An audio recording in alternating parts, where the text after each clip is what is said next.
Yo, what up, YouTube land? Welcome to another super fresh and exciting episode of Ninja Black Talk Some Shit. You know what I'm saying? If you're new here, welcome to the channel. What we like to do is the deep dives. Here on Ninja Black Talk Some Shit, we go deep into the history, the backstory, the career, the up-and-comingness, and even some speculatory shit talking on whatever artist is in question. We get to the modern day, or whatever the contemporary time of the album released. Sometimes it's a new album, sometimes it's an old album, sometimes it's some lost obscure shit you never heard of. But that's my job, is to make you heard of it, to give you the insight and the breakdown of what we about to get into. And at the end, we go into a track by track breakdown of the album. So if you're here for it, welcome, and let's get into that intro. Kick that shit.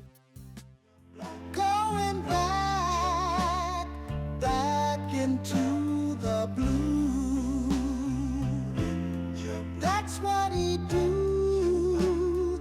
Talking shit, it's about to get lit with Ninja Black. Ooh, with Ninja Black. Ooh. Yeah, alright, cool. What'd you think? A little intro kind of fresh? Leave me a little gimmick down below. Did it fresh? Did you like it? Did you remember the show Full House or Family Matters or something like that? Alright, I thought it was fresh.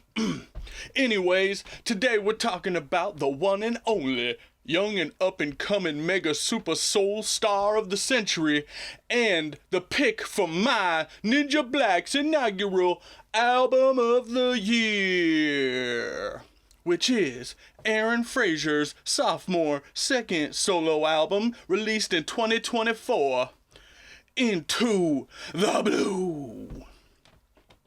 Now, Aaron Frazer is a hell of a guy. He's a little Jewish dude, kind of shy and quiet, little private, little kind of just a brain operating type of ninja. And he is from Bloody Moor, Murderland, or Baltimore, Maryland. Is that offensive? I don't know, but they be murking like a motherfucker, you know what I'm saying? But anyways, he came up as a little kid and whatnot, started playing the drums. He was about 9 years old with some guy named Larry. Why is that important? I don't know, but that's the dude's name. Okay, now you know. When he started getting into like more jazz and classical, you know, like a teacher would train you how to play jazz. But then, a couple years later, he started getting more into hip-hop. Now, he had a brother that was into all whatever the modern pop shit was, but they weren't really on the same vibe. Aaron Frazer was feeling shit like Nas and Jay-Z, and the type of stuff that use a lot of heavy samples in the drums and in the beats and whatever, and he started by ear learning and training himself how to play hip-hop drums, which will come into a big play later. And so he's doing his thing, and he never really was known as a singer, never really tried to sing too much, till he was in high school and he got his first whip. Now, you know, a lot of soul singers especially, they'll come up trying to sing music in the church or even in the shower. But for Aaron, and for him, it was all about singing in the whip, because that was the first time that he really got to like blare some jams and feel full privacy and try to sing and found out, hey, I kind of got a voice, all right. And so it was in this high school time and whatever that he started getting into trying to make beats. And so during this time of trying to make beats, he would go to the record stores, to the thrift stores, and to all that jazz and whatnot, and he would just find whatever he thought looked fresh, whether it was a fresh font or a fresh picture or just something that caught his eyeball, and pick that up, 45s mostly. And he would go home and try to sample that shit, Fruity Loops and whatnot and all that, trying to be a hip-hop producer.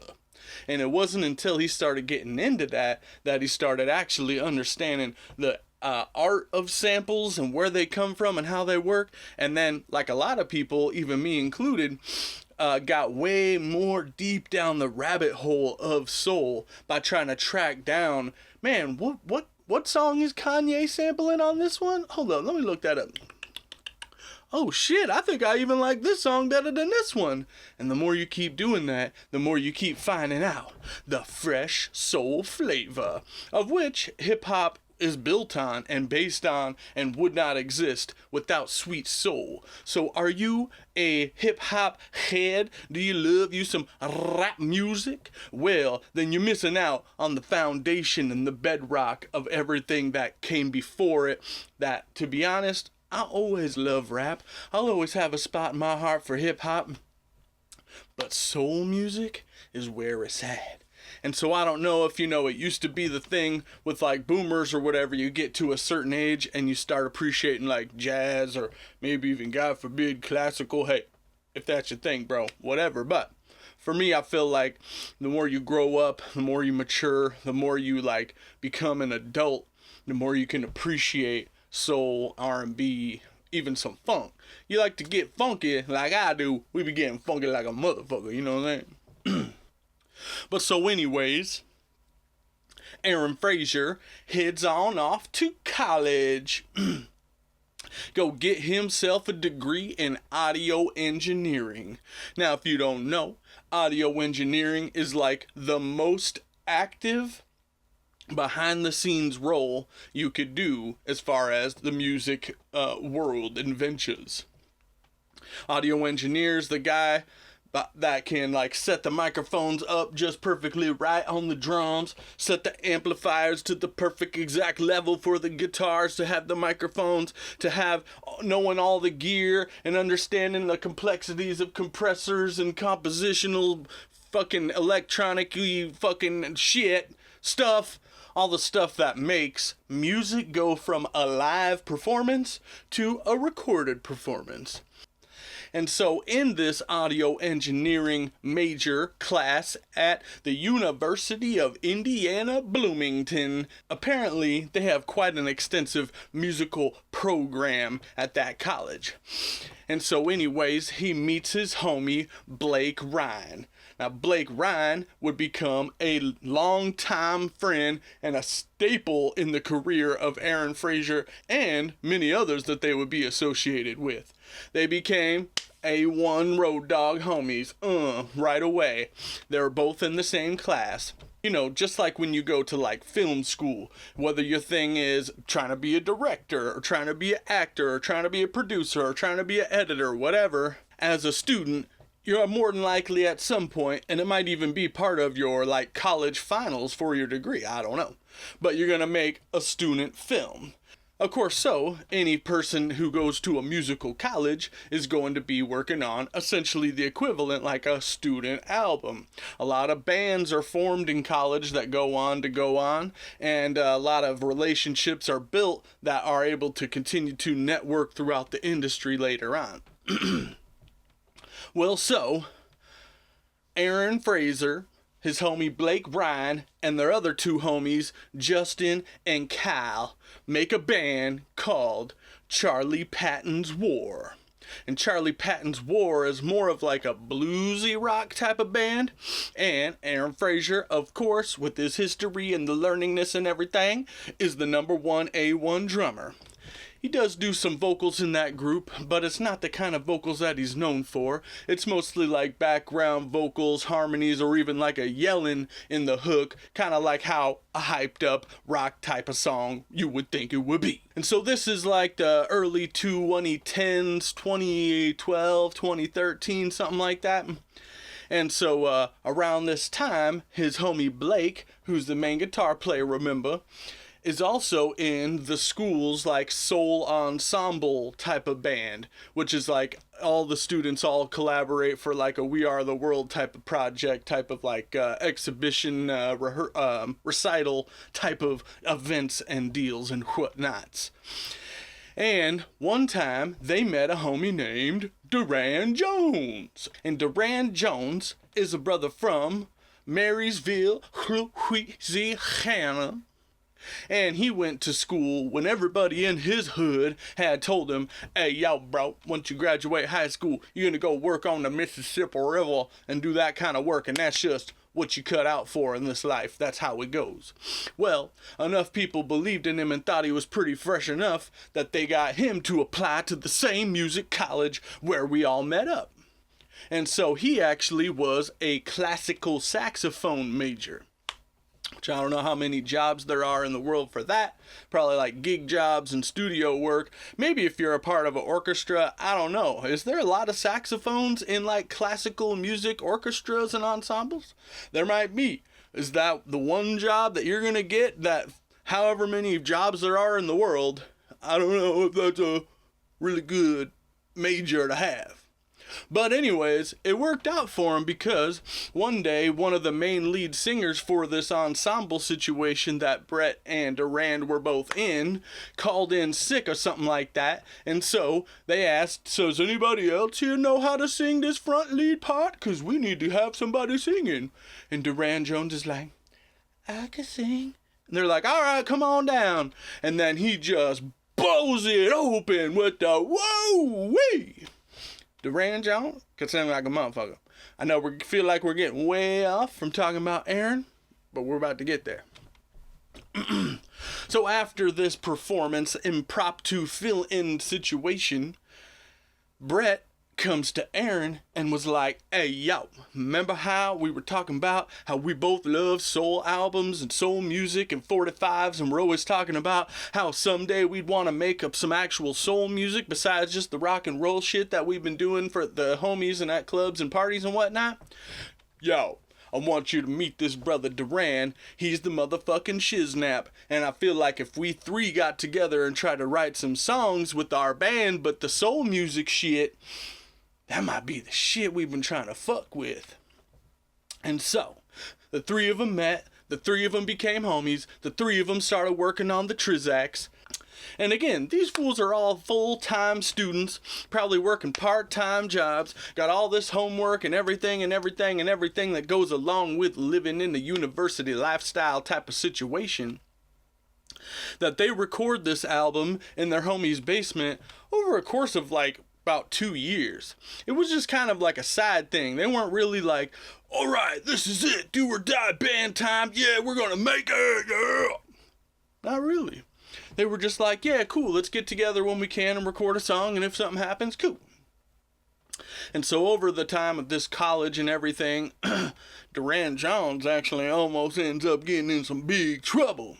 He had sold some pills, some Adderall or something to a homie, and then the other homie's homie seen him doing it and tried to snitch on him, and when he went home for the summer for college to visit his dad and whatnot, he was about to get arrested and expedited and warranted over this shit, and he was in some big trouble, and he was like, oh shit, my life's over!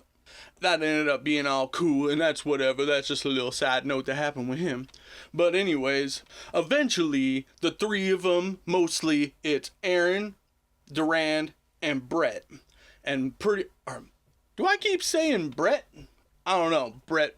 I don't know who that is, but the dude's name is Blake. Anyways, they recorded a bunch of songs on a Tascam 4-track recorder, enough to make an album, which is really fresh because that means that the album was recorded originally on cassette. And if you know anything about Ninja Black, I'm a cassette fiend and fool. Look at all these beautiful jubblies. And that's pretty fresh. And so anyways, they pressed up the album. They're getting ready to put it out, CD, vinyl, everything. They do this one big like album release show, and they put it out, and everybody had a good time, and everything's cool and awesome and jamming. And then they're like, right on, very good. We made the album, and that's happening, and good job. Alrighty, thanks a lot. Hope you dig it. Goodbye. On with our lives and our day jobs and our actual careers. Accomplished the mission for our college term. Good job, guys. Nobody ever thought about it ever again. Until about a year or two later, which during this year or two later, Aaron Frazer is booking all kinds of gigs as a drummer. Aaron, and let me make sure I'm clarifying, because it seems like anytime anybody does an interview with him, they're very making sure to pronounce that it's not Aaron Frazer, it's Aaron Frazer. Aaron Frazer. he's doing gigs, he's picking up jobs in different bands and cover bands and bar bands where they're just playing anywhere that'll let them play with the big tip bucket out the front, and he's just basically paying his bills trying to play drums and network. From his days that he had his rock band that was doing gigs, he had networked and connection with different bars and different bands and whatnot. I should mention as well that after college, everybody kind of moved away and did their own thing. I think it ain't Brett, it's Blake, damn it, and Aaron moved to New York together, but weren't really like together. They just both moved to New York. And then Durand Jones moved away to Louisiana again, and then I think later to Texas. And anyways, all of a sudden, the masters of the internet holler at Aaron Jones and Durand Jones and Aaron Jones. Man, who are these fools? Aaron Frazer is the main dude, okay? That's the main guy we're worried about. And hits him up and is like, hey, yo, what's up? Yo, guys, this album is the shit.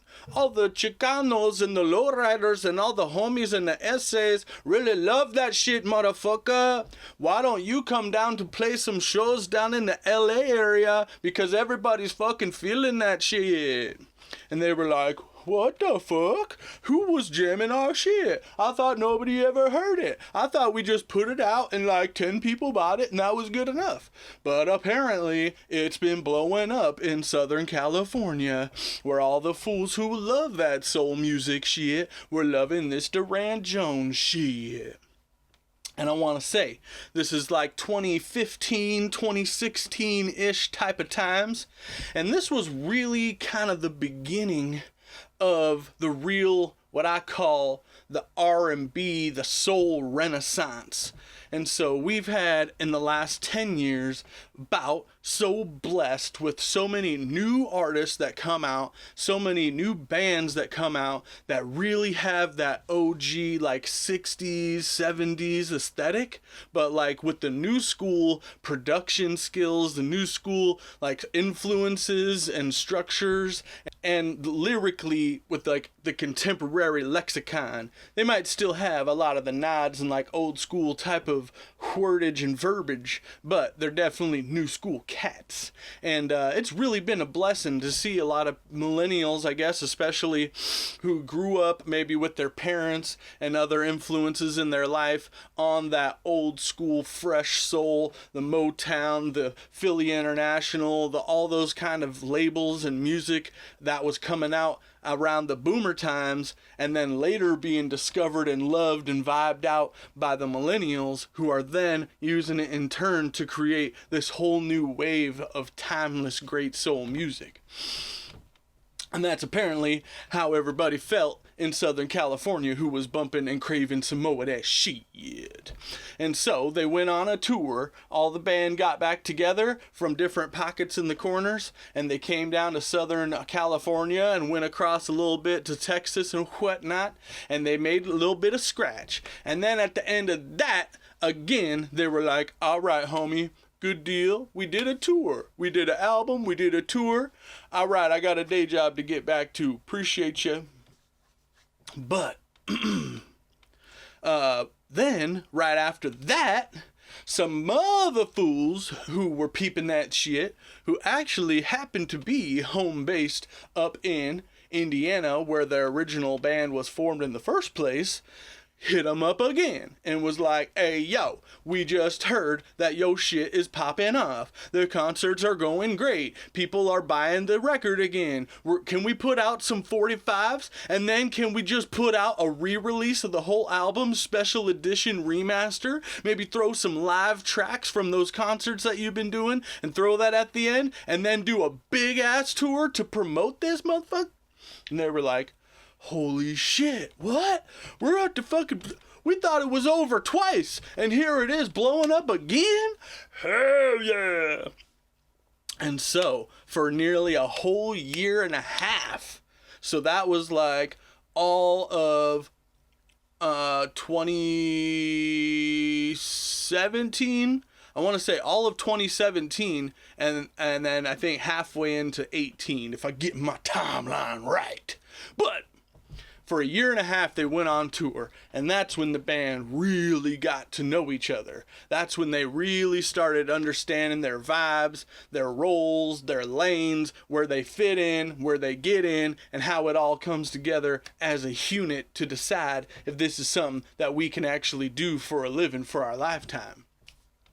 So for a year and a half they're on tour. And I should also mention that on the very first album that they did, which is the self-titled Durand Jones and Indications, which at this point the Indications is pretty much just Blake and Aaron, and then Durand Jones obviously the main front guy. And it's a play on, you know, the old school like Smokey Robinson and the Miracles, Harold Melvin and the Blue Notes, things of that nature, just the type of style. I feel like that kind of title really indicates to you like what kind of group they're gonna be. Well, as I mentioned before, when they were in college recording all these albums like 4 or 5 years before the shit actually even blew up, it was mostly Aaron and Blake that were writing all the songs together, and they just needed the fresh vocal pieces of Durand Jones to like be the channel, to be the horn, to play these songs through. And so during that process is when Aaron Frazer had wrote a fresh little ditty called Is It Any Wonder?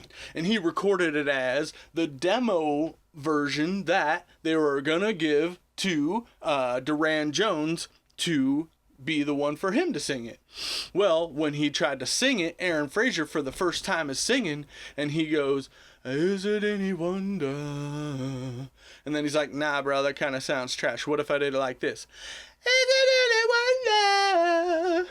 And it kind of reminds me of the story that if you've ever heard the Bee Gees, the one and only Australian boys, who got all their hits from the Saturday Night Fever soundtrack and disco era jams like that. And there's a story of Barry Gibb, who he's the lead singer of the Bee Gees. It's 3 brothers. And they're not coming out with the hits. They're not coming out with the hits. Man, this shit just ain't working. We moved to America to be superstars and the shit just ain't hitting off fierce right, man. What the hell we gonna do? And then one day, Barry Gibb is chilling, and he just goes, what if I tried it like this? And they were like, how did you do that? That was the shit. And then he built his whole fucking career off of that. Bee Gees are the shit, though. But anyways, it was a similar situation with my man, Aaron Frazer. And he found out that he's got the falsetto. So now falsetto is a type of male singing generally, where it's not your normal natural voice, but just the ability to kind of like fake it up a couple octaves where it still sounds on key and on point and like smooth and fire as fuck, but it's just so far removed from your normal talking voice that it's almost, not that it's unnatural, but it's like a not, it's difference between a falsetto and a soprano for sure. But so falsetto is like Justin Timberlake we've talked about on the last video, and so many others like the Stylistics. That brother's got a fucking fire falsetto like a motherfucker. And the Bee Gees, you know what I'm saying? And so anyways, once he found out he could do that, he still wasn't super hyped on it, but he just took this cassette version of the song and sent it over to Durand Jones, and they all sat down and they were like, I don't know if I could fucking fully fit this vibe. I don't got the falsetto like that, brother. I kind of like the song how it is, though. Why don't we just put that on the album? And they're like, what? And so it's just the fully solo Aaron Frazer singing song that he just recorded, like, just as a demo, just kind of like to get the idea out of his head. And they ended up putting that on the full solo album. And what's crazy is that they talk about when they very first were on tour, first they did the 1 show, then they did like 5 or 6 shows, then they did a year and a half worth of shows. But every time that they would get to that song, all of a sudden the drummer's back there, and then it starts slowing down. And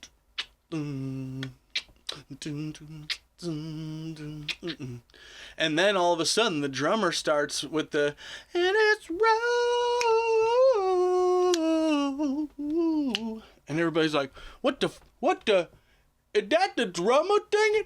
Yo, bro, that the drummer thing right there, bro? Holy shit! And people were tripping, and they were loving that shit. Which started this whole new progression that the band would eventually go on. But so anyways, they get done with the tour, and Justin and Kyle are like, all right, that was cool though, but we got our day jobs to go get to. We out. Appreciate it. That was a fun opportunity. We out. Well, at that same time is when the record label was like, all right, fuck them. Where's the new album? Let's get some more shit.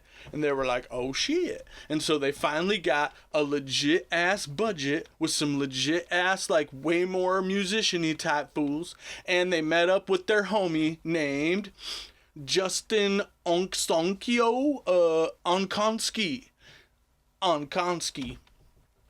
And he jumped on as the keyboard player, and then later hooked up with another bro who is Mike Montgomery, and he's the motherfucking dude. Boom, boom, boom, boom, boom, boom, boom. Fresh bass player, motherfucker. And so now they're a new 5-piece band. Came out with the new album. Oh yeah, it's the shit called American Love Call, and that joint came out in early 2019. And this was right around the time that I started hearing about them. Right around the time that I was really digging deep down the rabbit hole of soul music, getting into a lot of dope shit. And I peeped their song with the video. Don't you know that's how I really feel? And that song's the shit. And this whole album's the shit. But that ain't what we're talking about. Except this part right here. Now, before, it was Durand Jones as the lead singer of the band. That is it. Hands down, that's a deal. Then they had that one Aaron Frazer solo song. And I should mention, even between that first one and the second one, American Love Call, is that Aaron Frazer also, when he had moved to New York after the tour or whatnot, or somewhere in between there, he recorded a 45 because he just wanted to give props to 45s and have something fresh. After the success of that solo song that people seemed to dig so much, he was like, yo, let me try my hand a little bit of gospel music. I love some gospel music. I'm living in New York. I'm sure I could find a fool or two to get down on the get down. And so he put out the single, the 45, called My God Has a Telephone. Doom, doom, doo, doo, doo, doo, doo, doo. And that song is actually released under the band of the Flying Stars of Harlem, which is a pretty fresh name for a gospel group, I feel like. And later, the record label re-released it under just his name, Aaron Frazer, as like a promotional hype for his first solo album. But so anyways, the point is that Aaron was getting a little more comfortable behind the microphone. And so once they got into the studio to make the second one, he started getting more involved with the singing. And so now Blake and Aaron are the primary songwriters of the group. Durand Jones also does write songs. He also does contribute. And both Aaron Jones... Aaron, the fuck is Aaron Jones? Durand Jones and Aaron Frazer have both individually and respectively talked about the differences between solo album and band album, being that one is like a fully collaborative effort where you get the melting and the melding and the meeting of the minds together to make some magnificent magic happen. And then a solo album is more like, hey, I'm the director and I just want to like pick who and what I want to be included in this project, how I see fit.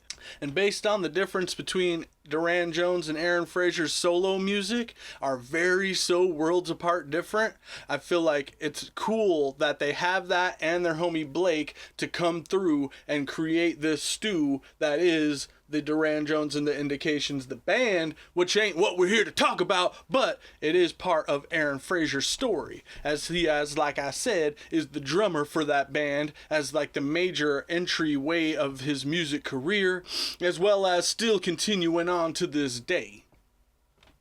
And during the sessions of writing American Love Call, they had came up with a lot of ideas for some songs, and a lot of those ideas involved kind of like a high and a low part on the singing, because on Durand Jones' first album, they were just kind of fucking around over the course of a couple of years. So a lot of the songs sound like big, loud James Brown, like Durand Jones can belt it out like a motherfucker, but it's like, you got to make it. And Aaron Frazer is more like,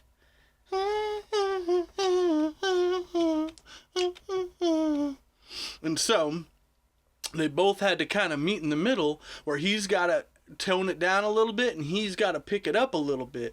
But what was really cool is they decided on the idea of being more of a vocal group, more like the Temptations, or like the Four Tops, or like the Stylistics, or the Shy Lights, whatever. All these vocal groups that you wouldn't consider them like boy bands, and they don't necessarily even all play instruments, but it's a lot of harmonies, a lot of dual leads. And even Harold Melvin and the Blue Notes is a great example of that too, where they would have some songs be solo songs of one, some of the other, or a combo of sharing the different verses. One of my favorite examples of this, which I talked about in my Smokey video, is the Temptations song, Papa Was a Rolling Stone, where they got the deep do-do-do, and then they got the and I feel like when you pull it off right, it's obviously some kind of magical, because it gets us all hyped and talking about it here today. You know what I'm saying? And so they put out the album American Love Call, and it's the shit, and everybody loves it, and they go on tour for like another year, and it's the bomb. And again, I just want to mention an aside really quickly that, again, on the first album, there's 8 tracks. One track is the Aaron Frazer solo, and that's it. He's on the vocals. And then on the second album, there's 12 tracks. 3 of them are Aaron Frazer solo songs. 2 of them are duets, like the double deal with the tween of them. And so what that means is that Durand Jones, who's the lead singer of Durand Jones and the Indications, is only actually the primary frontman for just over half, 7 of the 12 songs. Quite the shift from the first one. So they go on tour for like a year, everything's riding high, everything's successful, and everything's cool, and then after that, they're like, you know what?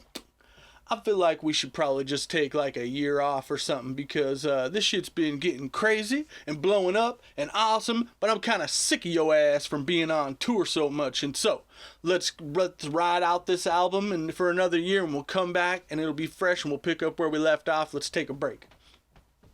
And everyone's like, all right, Dan, cool, show, why not? And then you know what happens. 2020 devastation. And nobody ain't doing shit. But here's where it really comes into play for my man Aaron, is that at the very, very end of 2019 and the very, very, very beginning of 2020, Aaron Frazer's chilling and he gets a phone call. Hello, hi, how's it going? This is Aaron Frazer.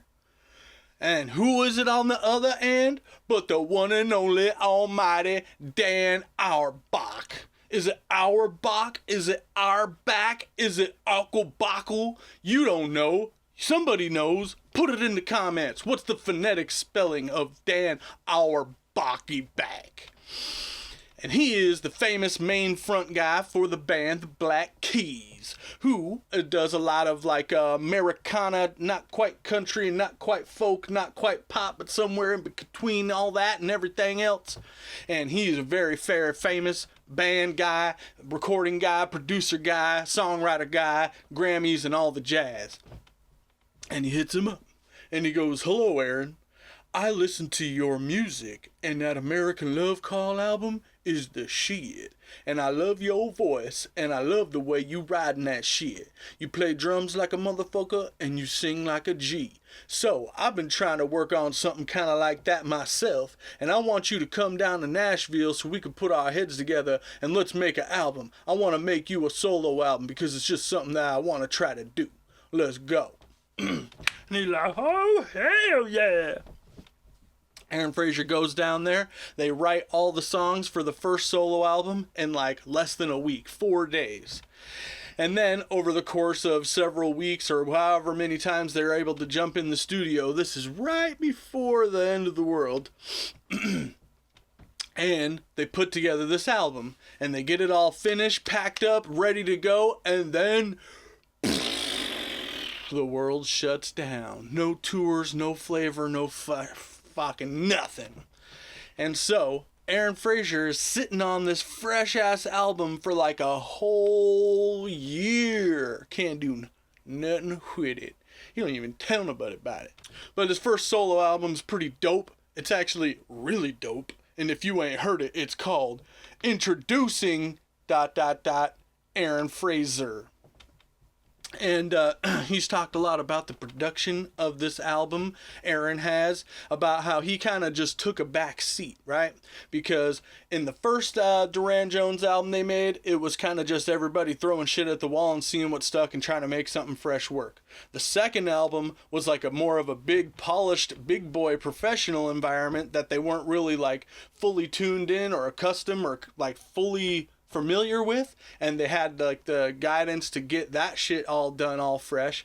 And then so now this first solo album, he was like, yo, I'm gonna take this as a learning opportunity because Dan Auerbacher backer Tabernacle is the motherfucking man. And so I'm just gonna sit back, I'm gonna write these songs and hand them over and let him just fucking do his thing. And I'm just gonna sit right behind his shoulder the whole time and scope and peep how a master works. And let this basically just be his project. Be my lyrics, my words, my voice, and my drumming. But other than that, I'm not really taking too much control or creativity added into the production that much at all. I'm just going to let him roll with it and try to become a master by learning from the master himself. And that album definitely sounds different than anything any of those involved have ever done before. And it sounds fresh as fuck. Because Dan Auerbach took it super, super seriously. And he imported all these super fresh, old school, different people from all over the country. People that worked with Aretha Franklin, people that worked with Ray Charles, people that worked with Frank Sinatra. All these soul music fools that came together just to lend their expertise to the mix. And then Dan Auerbach's homeboys from Nashville that helped him run his studio, still having their influence on what's going on. It definitely kind of sounds like a more southerny album than the other one. Except maybe, well, another one, which I don't really want to get into, but we'll end up touching on it for sure. So like I was saying, they had it packaged up and ready to go like February 2020. And then March of 2020, all the shit goes down. So Introducing gets put on hold. Now they're doing a bunch of live streams and internet gimmicks and whatnots and doohickeys and what deals and stuff and whatnot during the COVID. And then as soon as 2021 started rolling around, shit started chilling out. They started getting the with the thing and whatnot, and then everything was starting to be a little bit cool. So Aaron Frazer finally dropped the boy January 2021 to wide love and acclaim. Only bummer and sad thing is that he didn't really get to do much of a tour or much of a nothing to promote it. I gotta say, I was one of the like 200 people that was listening to it with him on the release date, or maybe it was the night before the release date, it might have been, where he did just like a live stream online listening party, and we got to like ask him a bunch of questions and shit, and it was just cool to make the Armageddon scenario was just kind of a really cool and unique opportunity to like directly connect with fans from their perspective, or awesome musicians and folks of entertainment celebrity status interacted directly more with people because we're all just kind of locked in our house. That was a pretty fresh experience I had with that. And as soon as the album dropped, apparently that's when maybe Durand and all the rest of the band was like, you just put out a solo record? What the hell? All right, bro. No. You're not promoting that shit. No. We need to get in the studio right now. And so, of course, and you know, maybe there's nothing maliciously intentified, and you know, I like to speculate and talk a little shit, but anytime I've watched interviews and even seen Durand Jones and the Indications live on stage, anytime that it's like Aaron's time to shine, you can see Durand Jones kind of being like, not super thrilled about sharing the spotlight. And maybe that's just all my personal observation, but in his defense, he's commented on whether or not he's super excited about the idea of sharing the spotlight and being a dual vocal group with somebody who's not their name is in the band. Is that he said that, you know, hey, I'm pretty woke and gay and everything else, and so I always preach about diversity and equity and inclusion and love and harmony and peace and everything, and so I would be a hypocrite if I preached all that shit and then wasn't down to spread that myself within my life where I have the opportunity to. So it's an equally fresh opportunity for me to do diversity and equality through my actions instead of just on my soapbox. And so good for him. I'm glad that he recognizes that, and his band is better for it, I gotta say. But so 6 months later, after Aaron Frazer's solo debut album, comes the third and widely and highly anticipated album of the Indications as a band, Private Space. Now, this is the jam. Now, American Love Call, the second one, came out when I was like just getting into it. It was already out. So this joint, I was really hyped on, getting ready for the drop. And they were coming out with some singles and whatnot. And in my 2021 Spotify Wrapped, the song on there, which is called With You, come through, bring the crew, I just wanna be with you, hey, which is the shit, was my number one most played song of the year, which makes sense because especially before the album even came out, that was the motherfucking summer jam. That song's the shit. It rides that line between just full on disco and still being kind of funky pop at the same time. And so anyways, that album's the shit. And that album comes stacked with 10 tracks. And of those 10 tracks, let me help you understand something real quick. 10 tracks, 4 of the songs are Aaron Frazer solo songs. 3 of the songs are duets where they have both of their vocals, which means only 3 songs are actually Durand Jones led solo songs on the whole album. Ooh, not to mention that the title track of the album, Private Space, is also a Aaron Frazer solo song. Seems like things are starting to go like the Teddy and the Blue Notes type of way, where, I don't want to speculate too much on Durand Jones's feelings and whatnot, but if Blake and Aaron are the main songwriter guys of the group, and Durand Jones is the main just like, all right, I'm going to show up and tell me what to sing kind of guy, and then they're including him way less, I do think part of it probably is because Blake and Aaron are homies first and they live in New York together, and then Durand lived either in Louisiana or in Texas, especially even during the COVID, that he's way less involved maybe in the band, but man, the band is his name. And, I don't know, I'll be probably feeling a little bit salty.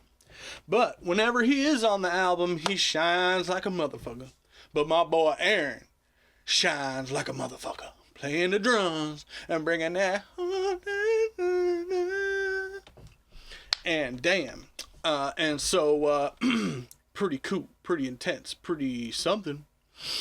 And so also around this time, they do finally, for the first time, their own main headlining Just Them tour. And so all the other ones, it would be like a tour with a bigger act that they just would roll on, or different tours that they would just like string back to back and whatever. It's an independent music scene. You just like whoever you can jump on, hop in a van, let's go and try to get paid on that. But so this one is their main big one. And this one also, they go worldwide. Because if I didn't mention, this one came out in 2021. So they did like a month-long tour here in America. Then I think they did another like month-long tour in Europe. And they're cashing in and getting hyped up. Well, and so after this is getting to be 2022 now, where they're all coming again, where they're like, all right, everybody kind of think of each other, let's take a break, fool. And they don't fuck around for like a whole year. 2022 is like the fully chilled out, not a peep year. But still, during this time, they're working on plenty of shit.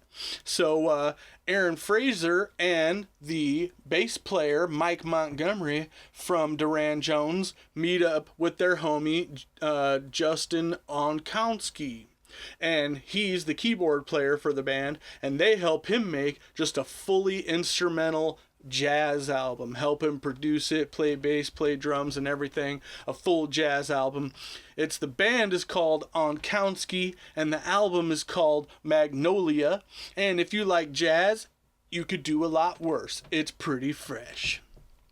And then also during the same time, Durand Jones is recording his solo album. He moves back to Louisiana and he basically tells his whole life story as a solo guy. It has a lot of very, very, very, very southern vibes, and a lot of church vibes, and a lot of like woke BLM type of vibes and stuff like that. And I'm going to cover that, and I'm going to unveil to you some plans for the channel based on that. Whenever I do these reviews and in-depth deep dives, is that I only want to recommend fresh music. I want to tune you in to the history and educate you on the entertainment business side of the fresh people behind some of the best music that I've happened to find, and hopefully you can experience it now too with the extra fresh flavors in the background.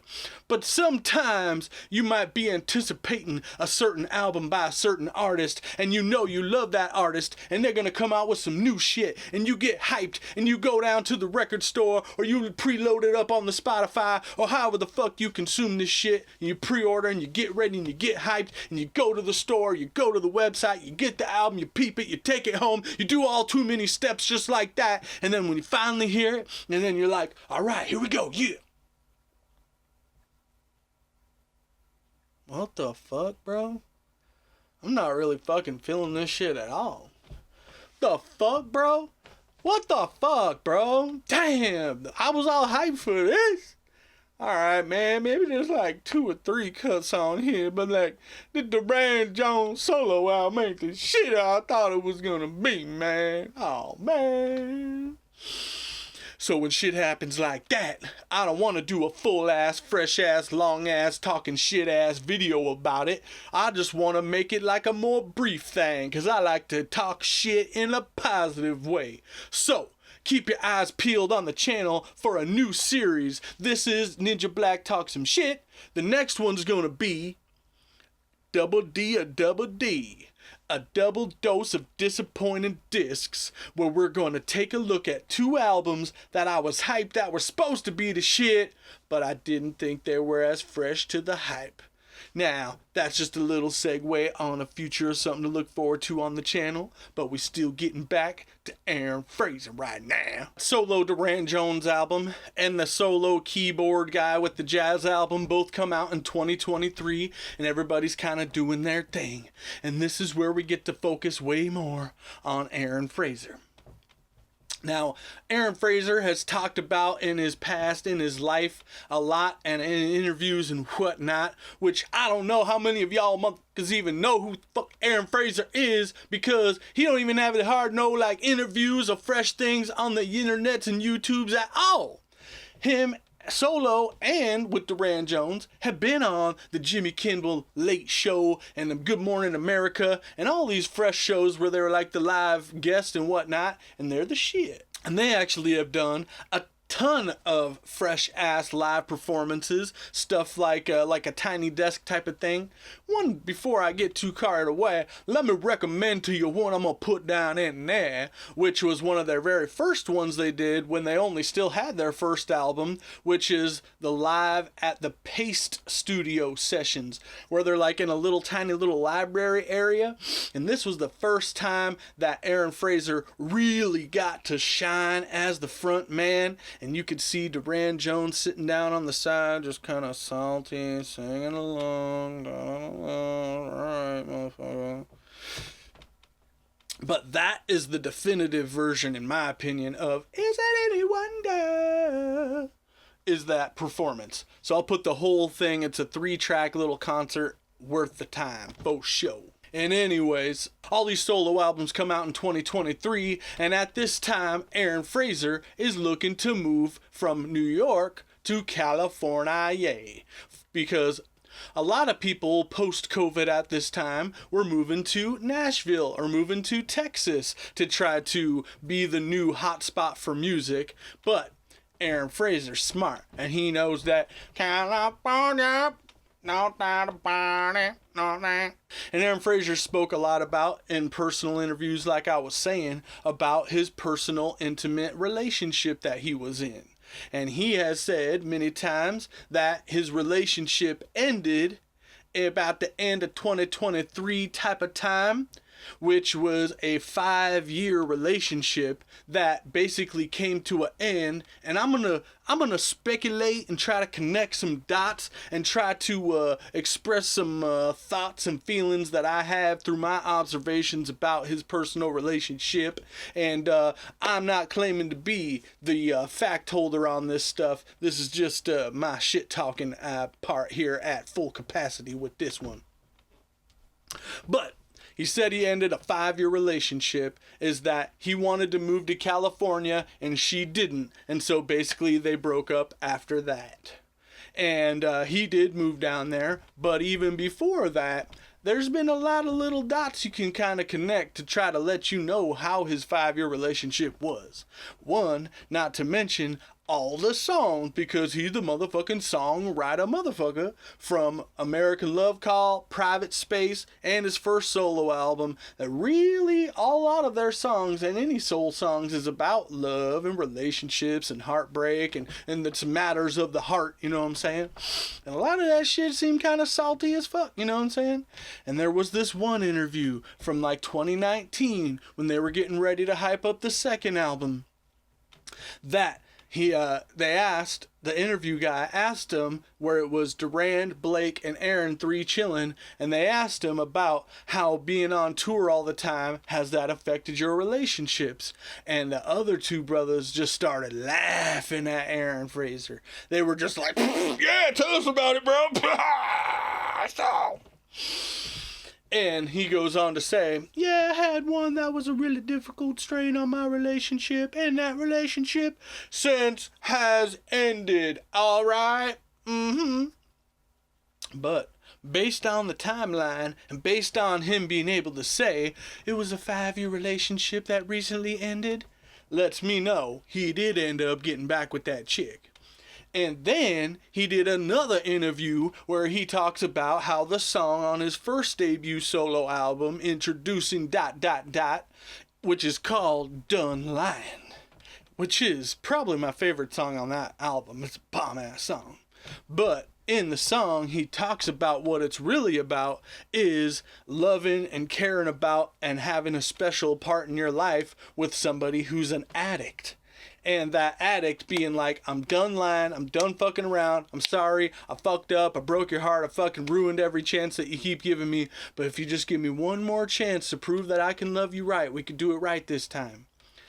And he said in an interview, and when he did, he was kind of twirling his hair and kind of looking off on the phone.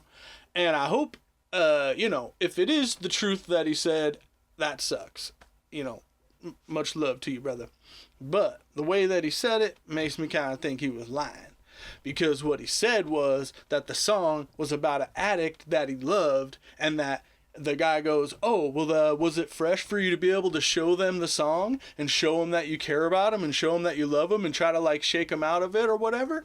And he goes, well, actually, the person who I made the song for actually died and shit. You know what I'm saying? So,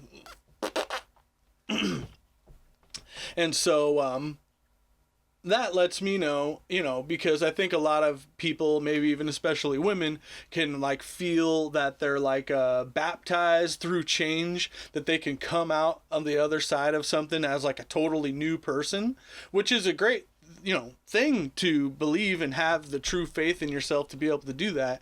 But my speculation is, especially with the tumultuousness of him saying that he was broke up, then they go back together, all the salty ass songs that he wrote and everything like that, and everything that he was talking about how it went down, is that maybe it was his woman that he was with for 5 years who was an addict, and he was dealing with all this shit, and he just couldn't quit simping for her. And then now, that person's dead. Yeah, maybe because the addict person themselves is dead. They're a new person. And because they even more further will say, adding to that, is in another different interview, he says specifically, for some reason, like unwarranted, whatever, he goes, yeah, I'm really happy in a great relationship with a beautiful and healthy woman that I love. And it's like, you had to throw in the word healthy, which would imply that probably they used to not be healthy before, and that they are now, that you're so stoked about that you just had to mention it. And so all these little doot doot doot doot doot doot is making me think that right around the time that he was very first starting to get like fully famous, he met some chick, she had some kind of drug addict problem, then he went on tour, and then she was like cheating on him, doing drugs, breaking up and everything, then they came back and they got back together, then the relationship was just toxic and fucked up because she's the fucking drug addict or whatever her problem is and all this shit, and then finally they're trying to make it normal, and he's able to write like normal love songs, such as on the third Durand Jones album, which is a beautiful song called Ride or Die Baby, I'm always enough for my ride or die baby when the going gets rough. And in that song he talks about how they started off like living in a shitty apartment where the roof leaks to now popping bottles and living it up. And so, but apparently it wasn't fresh enough for her to want to move to California with him. And I also want to note, right before we're about to get into this joint right here, is that Aaron Frazer put out a single ahead of the full new solo album, which he actually, I don't think had even announced the album at this time, but all of a sudden just randomly puts out this song, bink, hey, peep this song, you love it. And this was in September 2023, which is called Bring You a Ring, which even at the end of that not the Ride or Die song, but at the end of another song on the third Durand Jones is called Sexy Thing, and at the end of it he goes, I might even think about buying you a diamond ring. And then this song called Buy You a Ring is talking about proposing, obviously. And he had this whole social media market campaign where it's like, hey, send a little send a little Instagram reel about how you propose to your baby or your baby that you love, or some kind of vibe that goes along with this song. He even had a pumpkin carving contest for the song, where if you ordered the little 45, it also came with a little pumpkin stencil so you can carve the little 45 single album cover onto a pumpkin. And that was kind of fresh. And then after that is when they were getting ready to drop this boy right here, Aaron Frazer, Into the Blue. And so this one is the metaphor of Into the Blue is kind of like the expanse of the Pacific Ocean, moving to California. Him and his woman are officially broke up forever and for good. It's no going backsies and no takesies backsies. And he's moving to California, into the blue. And so his whole vibe of the album when he was writing it was obviously about the pain and the heartbreak and the saltiness of the Pacific Ocean that comes with the end of a 5-year relationship, but also at the same time about a new adventure, about optimism, about trekking forward, about holding it down, about getting to business and making shit happen. And I feel like he definitely rode that vibe all the way through.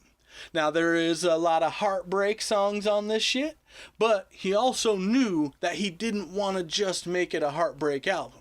And so, when he was feeling hella salty, he was like, yo, man, people seem to be liking my happy songs because I want to add my personal note that during the Super Bowl of 2022, I was watching that shit and I pointed out to my wife, oh shit, did you just hear that shit? Where it's like showing the stats of the game so far and it's kind of panning over the crowd where it just shows a little graphics bit of what is going on in the game.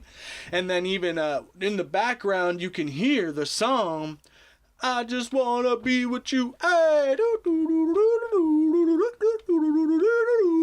which that song is so fresh. Again, my most played song of the year. I'm going to throw the music video down there. It's the shit. But anyways, people like the happy songs, so let me try to make some happy songs, and that would be the shit too. Let me fucking try to rock that out. So, it's a really good mix of heartbreak, of optimism, of rebounding, and about re-falling in love and adventure and exploring a new chapter of life. And also I want to add that once he moved to California, he wasted no time making this shit, because apparently Aaron Frazer was actually highly involved with the Fool in Love concert that I told you I went to on the Smokey video in LA this last summer, where I got to see Durand Jones live, I got to see Aaron Frazer live, and also, which was the shit, I was featured in their little Instagram post about them being at the thing. Check this out.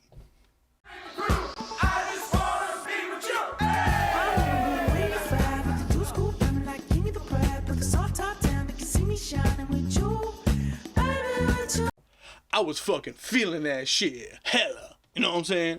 Appreciate that guy with the VIP band again. And anyways, that show was the shit, and I didn't know it until I seen in an interview later that they actually had the main part at being like the co-operator, promoter, situators. Because a lot of people look at Durand Jones as kind of being the band that kicked open the doors to reopen the floodgates for this new type of like retro soul movement, the R&B renaissance, soul renaissance that we're having.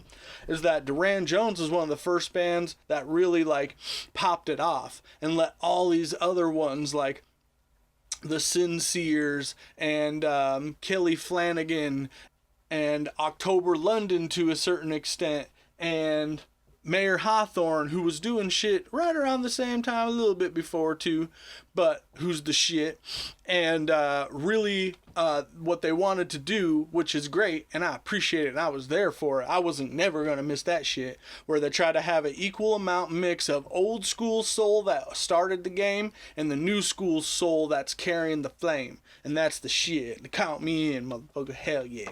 Now, Into the Blue comes with 11 cuts, pure fire cuts, and we about to get into it right now with the track by track breakdown. What we about to do, Michael? It's a breakdown. Tell me, Now, one thing before we get super into it that I'll say about this album is part of it does feel just kind of like a collection of songs that were written over a period of like 6 months or a year of feeling heartbroken. He goes into the making of this album, which he made primarily with the dude named DJ Goose. I think a DJ Goose, Alex Goose anyways.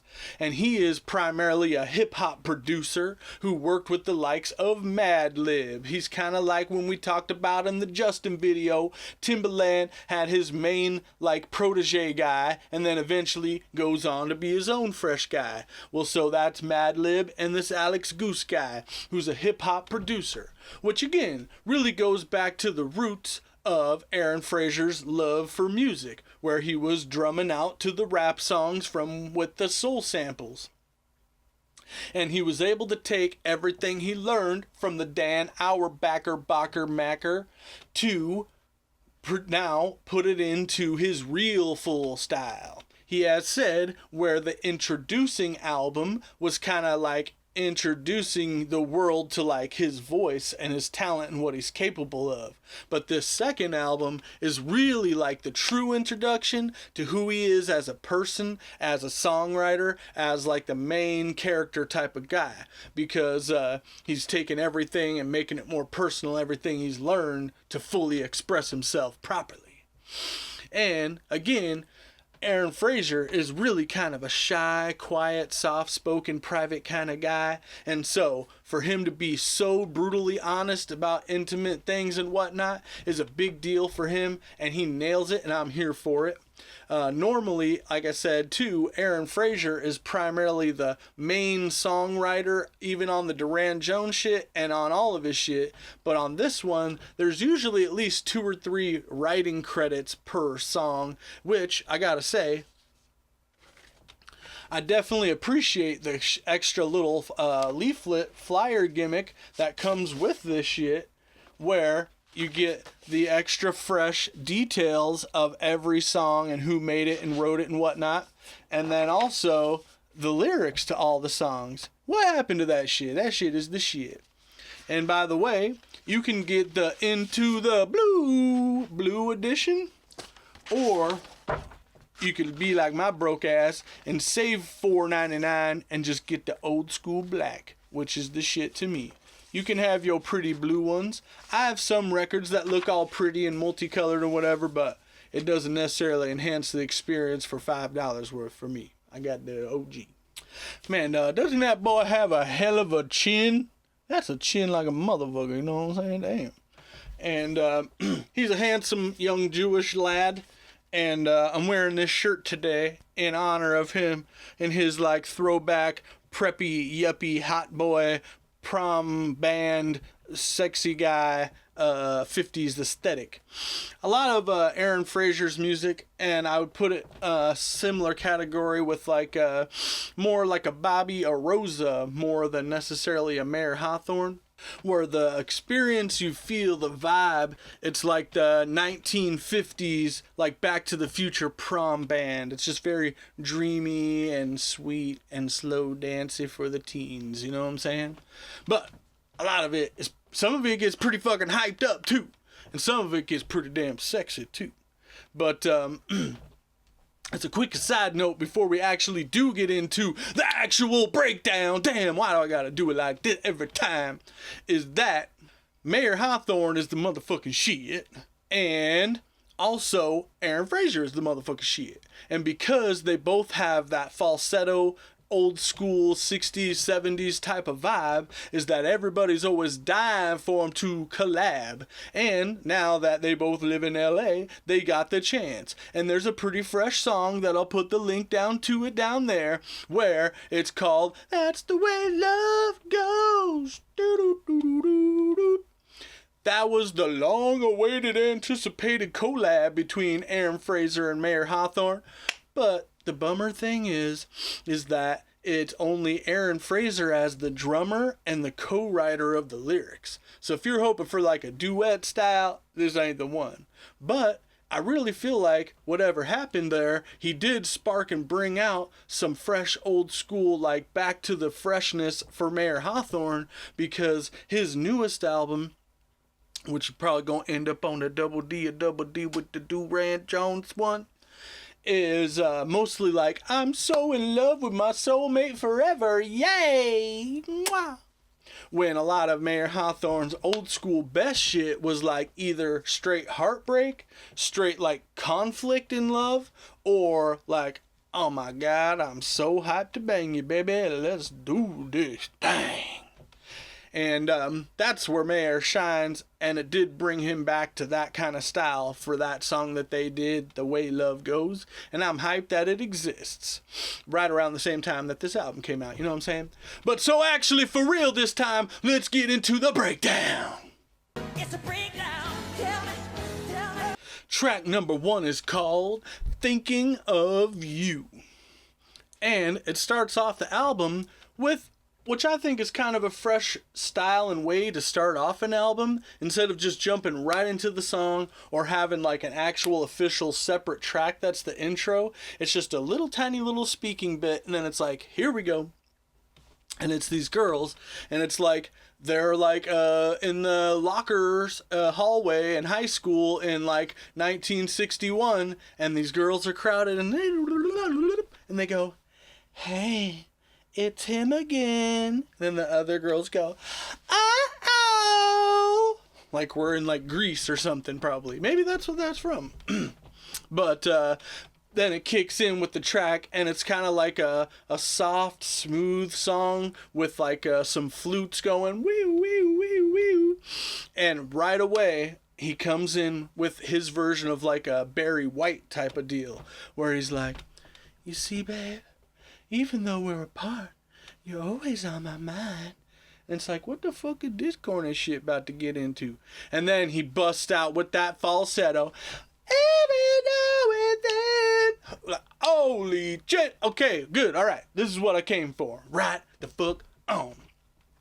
And so Aaron Frazer really rides this pocket where he's like somewhere between, he's like usually like a 1960, then he's like a 1970, and then not really the full gambit in between, but it's like one or the other. Most of his songs either come off as very 1960 or very 1970.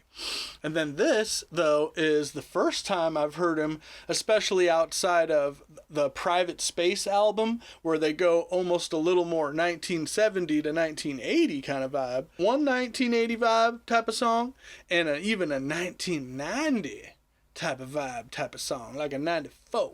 But we'll get there. This one is definitely a 1960 type of song. It's very sweet, it's very boppy, it's very chill, it's very loving and very sweet, and it's about just missing your baby. I'm still thinking of you. And just big orchestration, big, and bigger. And you'll definitely hear right away that this was co-produced and the whole thing with a hip-hop guy. Because sometimes it's kind of hard to tell if they're actually using samples, like in a hip-hop song.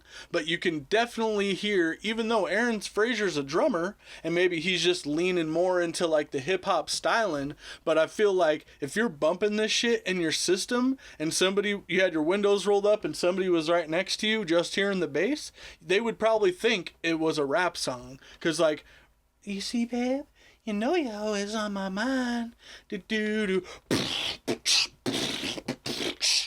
Doesn't quite sound like that on the surface. Like if you just had the treble up and the bass down, it would just sound like a normal sweet song. But when you have it all EQ'd out and sounding pretty fresh, like it's like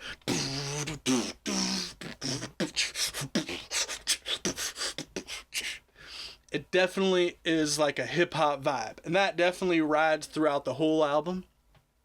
This is a fine pace setter, but for me, you know, Ninja Black is always going to be kind of picky about album structure and track list and the flow of an album. And I really feel like, you know, I haven't nailed in my mind what I think I would change, what order I would put it in, but I feel like this isn't the optimum order, that this whole album is made up of great songs that maybe don't necessarily perfectly flow into each other. I wouldn't take any of the songs out. I just definitely think I would change the order. Just because especially some of the songs, the way they end and the next one begins, the transition, it just doesn't feel like it's so fluid and flowy. Let me know if you think the same way. Track number 2 is the title track of the album called Deep Into the Blue. Ooh. And this song definitely reminds me of like two things, really. And he's stated again that the whole concept of the vibe is about, the big expansive adventure to a world unknown. Like, he'd been to California many times, and he even talked to his woman right before they broke up about moving to California. They visited there for a while, which apparently she has family there, and she just still wasn't feeling it enough that they had to break up or whatever. And so anyways, this is still just going on that journey anyways. And even the first line of the song is, "Here I go."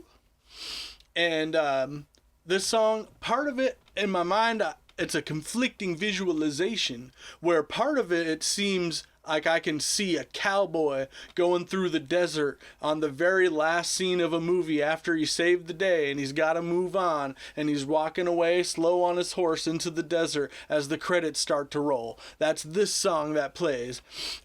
Because it's so cinematic and orchestral with the Wild Wild West old-timey guitar on there. And it just sounds so big and beautiful. And that's one thing about Aaron Frazer and this album in particular, is that so many of the songs are so well produced, not overproduced, so well produced that it's definitely like a studio album. And I got to see Aaron Frazer live at the festival, and I've seen him live on like Good Morning America and different stuff that he's been promoting this album on as like a musical guest on different TV shows that he had as plug from when he did it with his band. And I feel like a lot of these songs just don't quite translate properly live, like, because the sound of the album and the song, the way it's produced and engineered, is so all-encompassing and such an experience and such a vibe that you get the way he perfectly chose to deliver it to you on the album, that it kind of almost falls flat live. Like, I feel like to do it justice, you would need like a full 50-piece Barry White ensemble maestro happening with the full orchestra band to really like fully translate this album to a live setting. It just sounds kind of like tinny and empty and hollow, and like it's not, you're not hearing the full song. Like, and does a live song, and I'm not saying that he does a live bad performance, I'm not saying that, but just that it just seems like a rehearsal or like sound check. Like, it's just not, you don't get the full song as you do when you hear it on the album. But so anyways, you get the cowboy vision of him going off into the sunrise in the desert, right? But also I get very much the vibe of like a James Bond intro montage cinematic video. Every time that there's a James Bond movie, it'll show the intro and then it'll show a music video basically for the theme of the album or of the movie with the song for it in this cool cinematic weird like montagey type of intro thing. And I could definitely see this being like that too. And so apparently this song, he called in a favor from his homie, Dan Arbacher, who was kind enough and cool enough to contribute to one song for his next solo album, where he's like, "Hey bro, we work well together. I'm putting out my new jam. Can you come get on the new jam on one of the tracks with me? Here's the idea. It's a cowboy, blah, blah, blah, blah, blah, this and that." And he's like, "Bet, got you, bro." So they met up in a hotel room and they put together the structure and the arrangement and played the guitar and everything to record that in a hotel room in LA. And they ended up using all those parts that they did for the actual song. So fresh to see that the homie came back through for him, and you could definitely feel that this song sounds the most like the first album out of any of the other songs. And it's a super fresh song. There's a music video for it, which there's 3 or 4 music videos for this album, and they're all definitely like DIY, handmade, him just chilling by himself with the camera and try to make it happen, except for one of them was really fresh. But it's just him driving around in like a 1970 Ford Bronco through the California mountains of beautifulness, just checking shit out while the song plays on. And it's a pretty fresh video, and I'll put the link for that down there. Into the Blue. Track number 3 is called Fly Away on Your Love Today. Another one of the songs that I really was looking forward to hearing live, and it just didn't seem like it fully had the same punch. And this is what the first song on here where it's really hard to discern how much of it is samples. You can hear on the timing on some of it that it definitely is samples, and I feel like, or at least sampled, even if it's all real live recorded stuff that they used, they arranged it digitally. And especially on this one with the female backing vocals, that's like the main part of the hook, and throughout the song, that the timing of it just sounds like it's inserted samples arranged digitally. But this is the motherfucker, did I say, is my favorite song. And this song speaks to my heart straight from 1994, baby. This is the 1994 jam. And if Aaron never even said, hey, I'm highly and deeply influenced by hip-hop and 90s, how I grew up and whatnot, you would know it just by listening to this song. And this song is the first one that's like super optimistic about being single. It's kind of almost like a rebound song, but it's more like, hey, before you even start generating this force field that is the friend zone, let me just let you know that I'm feeling you. And if you're feeling me, we should like try to give this a chance before we get too carried away with having a friendship, girl. You know what I'm saying? Because this could be the start of something. I can't hide it.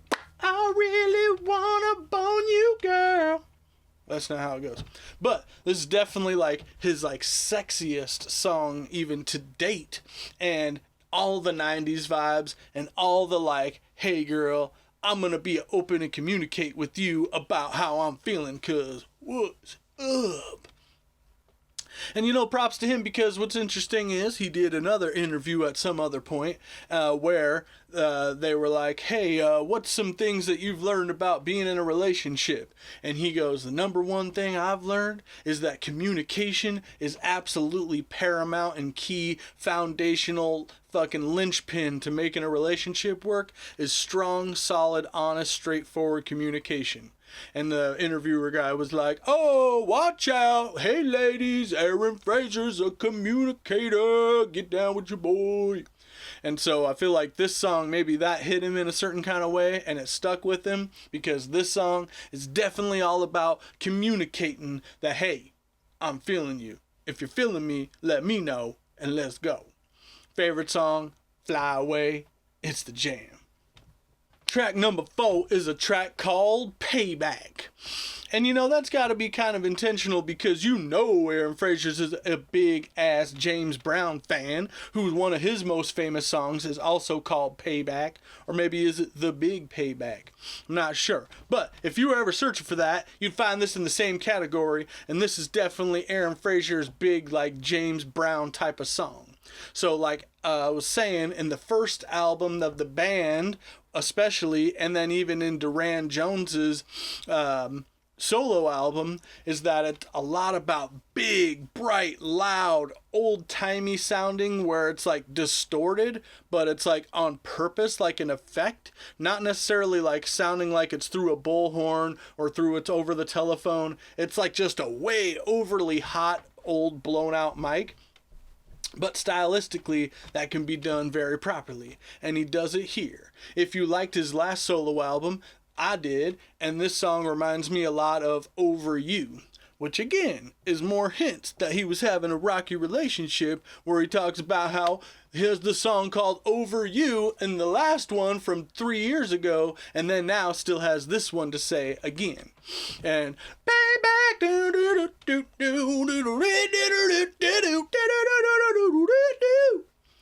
and this song has a fresh music video for it too, and it's the most like produced and fresh video that he has, where it's like he strapped a GoPro to some bro who knows how to do parkour, and it's like they're walking up to go hang out and have lunch or whatever, and he sets down a bag full of Aaron Frazer CDs, and some guy runs up and hijacks it, and then the parkour bro has to run and jump and chase the guy to try to get it back, and Aaron Frazer's in the car and they're chasing the guy the other way around in a fresh ass LeBaron, by the way. LeBarons are the shit because they only one has number one son. But LeBarons are just the shit. Super slept on, underrated, fun little American cars. But anyways, driving around LA trying to catch the guy, and then finally they end up and they catch him and they get it and they look in the bag and what is it? Aaron Frazer CDs. Glad we got that shit back. Hell yeah. And it's a fresh video, and it's a fresh song. It's definitely the more super hyped up. It's like the hard rock version of funk. And this is like, I don't know where exactly, what time, era, and year I would put this in. Maybe I would even put it like a 2010 kind of thing, because it's more like a Cage the Elephant or like a Portugal the Man type of song, where it's that like really hard, like lo-fi rock punk funk type of thing. It's a good song, it's a fun and interesting song, but again, when you do it live, it just doesn't really have the same kind of hit. I'll pay to see it live every time. Anytime you're coming back through, bro, I'm gonna be there. But I just feel like the magic is in the mix. And the album keeps on trucking along with some super fire as we move on to track number 5, which is spelled dime, but is actually Dime. And this song is the best song on the album.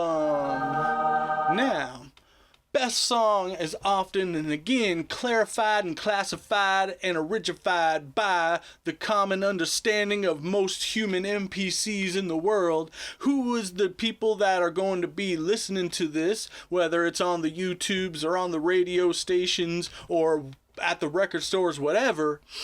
Who is going to be digging this shit the most? Out of all these tracks, what's going to get dug the most? And I feel like that's what classifies the best song, and that's going to be this one.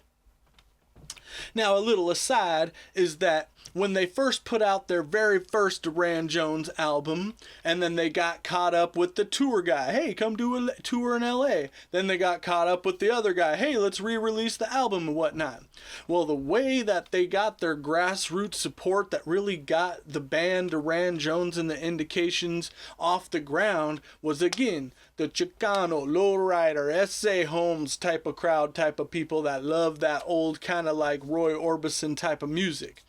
And so when they went into the studio for their second album is when they had to really like make sure they made a pointed effort to continue to please and accompany that crowd with the vibes that they're looking for. If that's going to be their main built-in fan base, is that type of crowd, that they've always leaned into the Spanish side of it. Even though they might not have originally had that big of an influence or like a love or like a grasp on that culture before, they had to lean into that, which makes all the business sense in the world. And let me tell you, when I went to that Fool in Love festival, it was like 90% Mexicans, 8% black people, and like 2% white people. And it was the shit, but I was like, damn, holy shit, they love this shit down here. And for the record, I'm not Mexican. My wife is Puerto Rican, but I got love for everybody. You want to love this shit? I love it too, and I love you. Boo boo. And they even actually, as another aside, released a single after their second album. They put out, instead of it on the album, which is another Aaron Frazer solo song, which would have tipped the balance the other way of being only half Durand Jones on that second album, you know what I'm saying?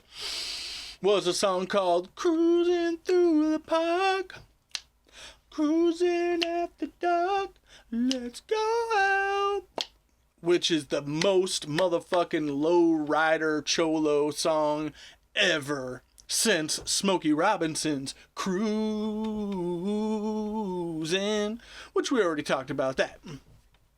And anyways, they put out the Espanol version of the song where they had somebody translate it and try to keep it rhyming, and then it's Cruising Through the Parque version of that song. And so they already had now some experience going full Espanol for the Hispanic community of lovers of this music.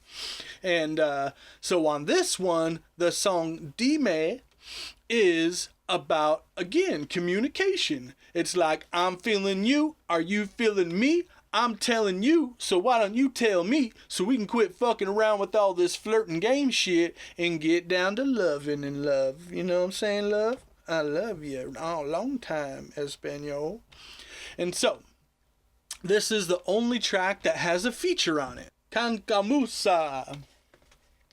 She's a beautiful young Hispanic lady named Cancamusa. I never heard of her. Have you? Are you a big fan of Cancamusa? Let me know. Is that how you found Aaron Frazer? Tell me. That's what the song's called anyways, by the way. Dime in Espanol means tell me. And so the song is like, tell me, tell me, tell me, is it right? Dime, dime, dime, da-da-da. Ooh, when you move like that, you got me saying I can't hold it back. Ooh, baby, now. And so what's cool is he starts off his verse in English saying, girl, just tell me what's up, because I'm trying to tell you I'm feeling you what's up. And then her second verse is like fully in Espanol, 100%. And then the verse, or the hook, is kind of like a mix between the tell me, the dime, and all that. And then the third verse is back and forth. Him speaking English and her speaking Spanish. And then at the very end of that verse, they both sing Spanish and English together as a harmony before the thing. And, you know, when I very first heard this song, it was probably my least favorite song. It was released as a single. It does have a super fresh, cute little video, of like a little home video where they're like on a date.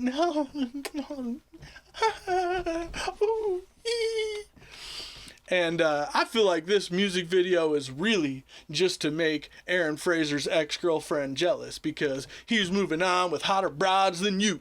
Ho! You shouldn't have broke my man's heart. You should have took that ring you a ring, and you could be out in L.A. partying with your boy. But no, I hope the best for you, but kinda not, cause I hope the better for my boy Aaron. Know what I'm saying? And so it's a cutie little video, and it's a cutie little song, and it sounds the most 2024 out of all the songs. It's definitely got the most modern vibes, the more contemporary sound, the more high-end production going on. Sounds like probably one of the most like polished, radio-friendly type of songs. And again, that's pretty much what makes it the best song. The girl is apparently also a drummer, or at least in the video she is, and she's a great singer, and I still don't know what the hell she's saying. Me no hable español, but the español that I do be habling is just enough to tell people that I don't be habling it that much. And so, my number one catchphrase is, oh, mi español muy poquito, which is very little. And so there's a verse part where she goes, oh, poquito, poquito, tico-doo-doo. And I'm like, oh shit, little by little, I got that part. But for the most part, I just kind of just blase blah, like the notes. I sing the notes. Like I should learn some Espanol, especially living in Arizona and whatnot. But, you know, it is what it is. And I'll just sing the poquito, poquito, atuada. I'll just sing that part. You know what I'm saying? Fresh song, great song, cute song. Keep on making your ex-girlfriend jealous, Aaron. Because that girl, Cabo Nucherita, whatever her name is, she's pretty fine. So keep on doing it like that with the dime and the D-maze. Know what I'm saying? Track number 6 is a song called Perfect Strangers. And I feel bad even classifying it because it's more like this is just my least favorite song. But for the sake of consistency on Ninja Black talking some shit, we're gonna go ahead and say this Perfect Strangers is the worst song on the album. Now again, it's not a bad song, it's just my least favorite. And sometimes that's the compromise you gotta make. But this song, he actually said most of it was recorded actually on his iPhone. And maybe you can kind of tell that a little bit, you know what I'm saying? But it definitely sounds like the most old-timey song, the 1960 Motown vibe, where it just sounds like a really old song. And it's a really short song, but the vocals are so distorted and hot that sometimes it's really actually hard to even understand what he's saying. Like some of the key standout parts, of course, where he's like, don't cry, don't cry. But the best, coolest, redeeming part of this is like, it seems like he's like featuring the Temptations or the Four Tops or the Miracles or whatever, because it's like this background male vocal group of tears are flowing. And it's, again, not a bad song. It's a short little novelty song. And he probably wrote it and just was like, I love this song. I want to include it. It's a good song. I'm feeling it. Let me just slap it together however I can because I'm feeling the vibe and I want to hear it done. And let's make it a thing. And so, based on whatever the history is to all that, again, it's kind of a heartbreak, but like just kind of the story of what happens to everybody is it goes from a love for the ages to perfect strangers, love for the ages to perfect strangers. Don't cry. And hey, we all been there, right? Mostly, probably, maybe not. But it be like that sometimes, where you feel like you knew somebody better than you knew your own butthole, and then all of a sudden, it could just be anybody's butthole that you'd ever seen. It'd be like that. Track number 7 is a fantastically amazing song called Time Will Tell. And this is the 1980 type of song. Maybe even late, mid-70s, maybe 75. I'll give it a 75. But it definitely sounds like a pop rock kind of song. Maybe like the Doobie Brothers or Hall & Oates or some kind of like, it's like a rock, like a AWB type of song where it's like, definitely you would say it's a rock song, but it definitely has like the deep R&B like roots and influence on it. Like one really good song that I love, and it's, I don't know, it's a rock song, but it's definitely an R&B song too, which is a song by the band Player, who they're pretty much a one-hit wonder for their track, Baby Come Back, doo-doo-doo-doo-doo, any kind of fool could see, where it's just so smooth, it's upbeat, but it's like sad and soft at the same time. And it definitely, this whole song is like made or broken, whichever your preference is, by the steel guitar on it. And this is the only other song that I feel like really kind of echoes the vibe of the first solo album, Introducing ... which is like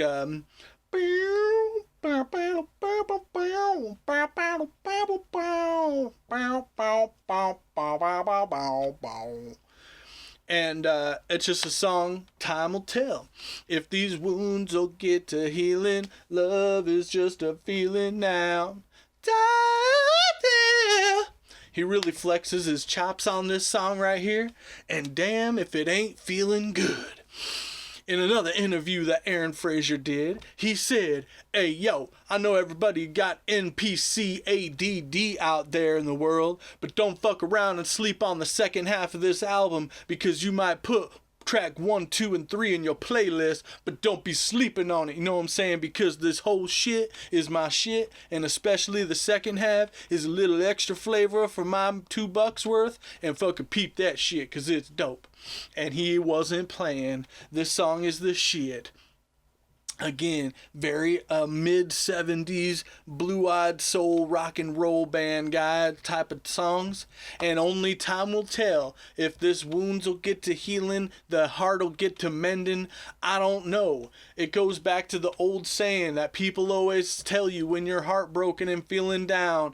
Hey, don't worry, Ninja Black. This too shall pass. You've been through worse before and came out the other side just fine. This too shall pass. But when you're in that heartbreak zone, when you're feeling that deep dark hole of depression and loss and sadness and mourning and grief, you don't feel like this too shall pass. You feel like, damn, there's just no possible way my life could ever go on and be the same. I just understand and accept I will never be a fully functioning, happy human being ever again. I'm just too devastated for the fucking world to ever fucking come fully correct ever again. And so, this song is about trying to come to terms with, trying to keep that optimism from your friend telling you that, mixing that with the true feelings and just being a little more objective about, yo, I'm pretty cynical about this thing, but I'll give it the benefit of the doubt that maybe I might one day feel okay. And I feel it. If you feel it, tell me you felt it. Let me know you're still watching in the comments by saying, I felt it. If you do nothing else, leave a comment that says, I felt it. Because I need to know you're feeling it. We're doing these long videos. Is it what you're into? Peep it. I'm feeling it. I felt it. Something about feeling and something about it and something about yourself. Whichever combination of those words you wish to proceed to type in the comments for your boy. Also, one last note on that song is that it has a music video of him where he straps a GoPro to some kitty cats, and it's him playing with the kitty cats and the kitty cats playing with each other. And I don't really understand what the point of the video was. It's fine and it's cute and it's fun, especially if you're a young girl and you like the whole 1950s heartthrob James Dean type of boy type of look. You might love this as the baby. What's that fucking Johnny Depp with the tears? That type of vibe. If that's your vibe and you want to see him playing with some kitty cats, then you should peep and love the video. Track number 8 is called I Don't Want to Stay Anymore. Ooh. And this is probably his most brutally honest and chest open, heart on the sleeve type of track that he had to do. So this is definitely like authentic as shit. And this one is the most like pretty heartbreak songs where he's just laying it all out there.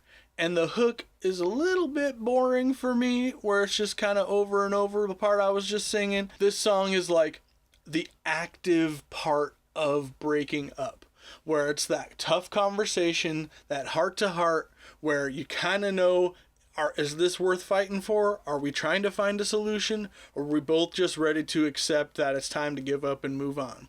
And especially like maybe it's him saying, I don't want to stay in New York anymore. Maybe it's her saying, I don't want to stay in this relationship no more. Either way, it's about the final decision of coming to terms with no more happening, me and you. And this song definitely has the biggest amount of instrumentation on it, especially on like the biggest part of the hooks and the bridge, whatever.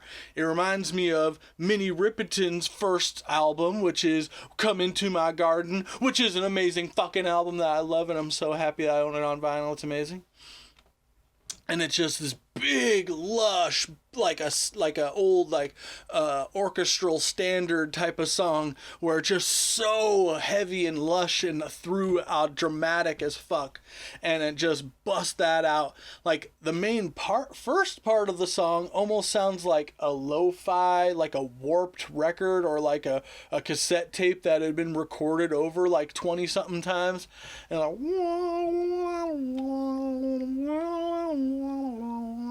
and then it busts into the giant orchestra, and then the fresh little vocals, just a little ear candy that he throws in there, and maybe he knew he had to throw it off because the hook does sound a little bit boring and a little bit of a couple times, but then he has the extra little flavors, and it's like doo doo doo doo doo doo doo, and then he has the background singers going, "Let you go."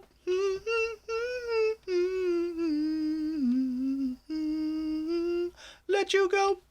And that to me is just so much understanding of soul music and so much understanding of the dynamics and of keeping things fresh and keeping things interesting and using so many different tools at your disposal to create like a full encompassing sound that is the trueness of soul music, that it's so many pieces to make one smooth goodness.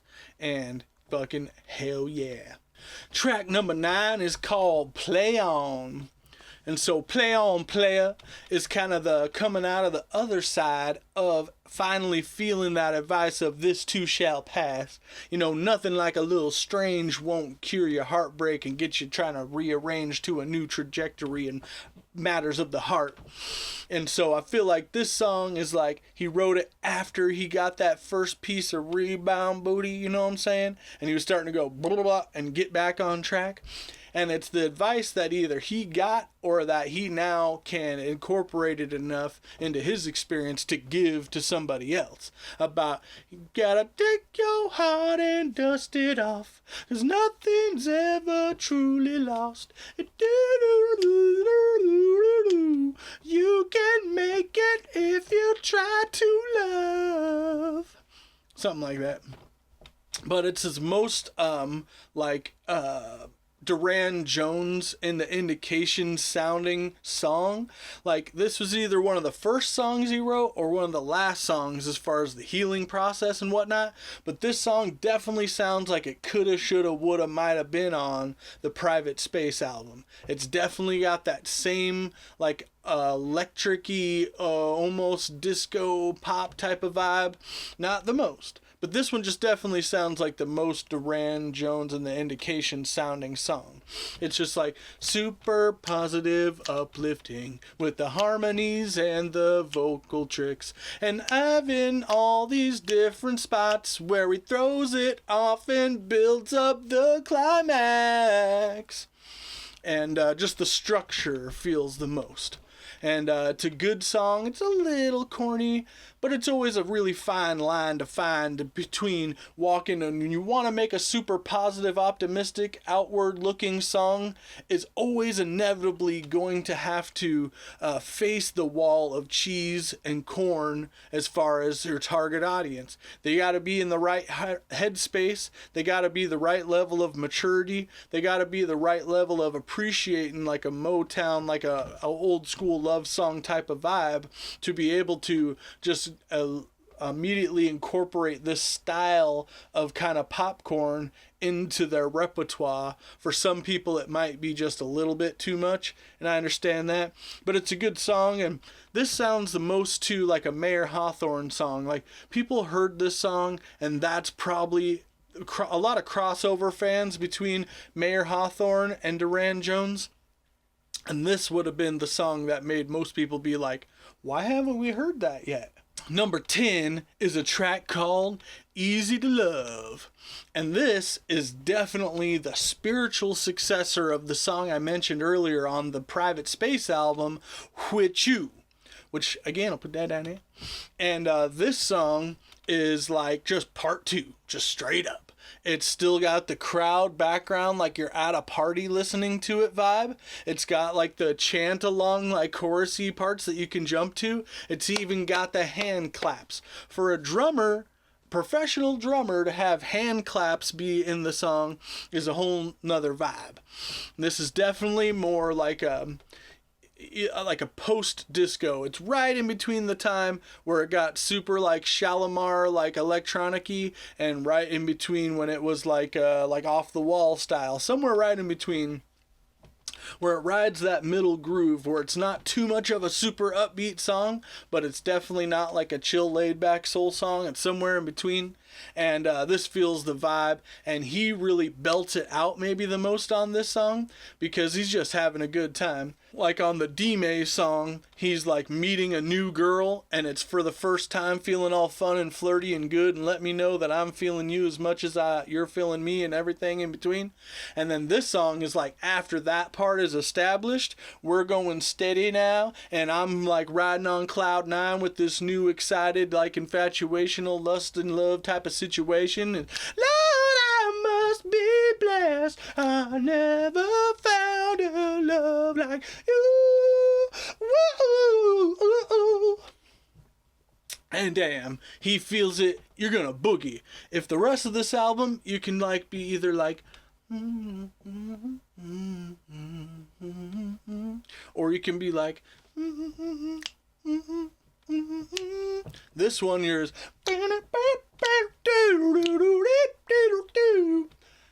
It's the shit, and I love it all. I'm here for the whole range. Like, Aaron Frazer is a student of soul, is a student of American music altogether. He's made the point about how it's not that far of a stretch between country and hip-hop, and I feel like the way his brain understands it, and I'm so stoked that it's so many millennials now in their 30s and older that are really starting to finally like get their full spotlight and their full creative control and being independent underground and like not having to go with the corporate commercial mainstream machine to churn out fucking Katy Perry's and whatnot.